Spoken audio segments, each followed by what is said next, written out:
Nors ir žinome, kad maistas gali būti ir vaistų, ir kad valgome, kad gyventume, o ne gyvename, kad valgytume, bet dėja, kasdienybėje šias tiesas neretai paminame ir tada sakome, sustojo skrandis. Ar būna, kad kartais sutrinka virškinimas, sustoja skrandis, nevirškina? Būna.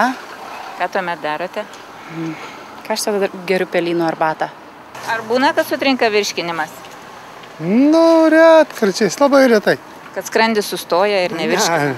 Ne, neturiu problemų tokia dabar. O kai sutrinka, ką tuomet darote?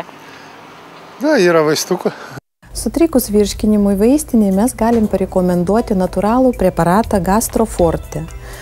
Į jo sudėtį įeina pankreatinas, vaistažolės, gencionas, margainis, kuris padeda virškinimui, padeda kepenų funkcijai, meteorizmo simptomams gydyti.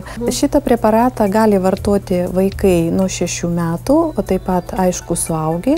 Šitą preparatą rekomenduojama vartoti valgio metu, o taip pat būtinai paimti į kelionę, nes kelionių metu dažnai sutrinka virškinimas.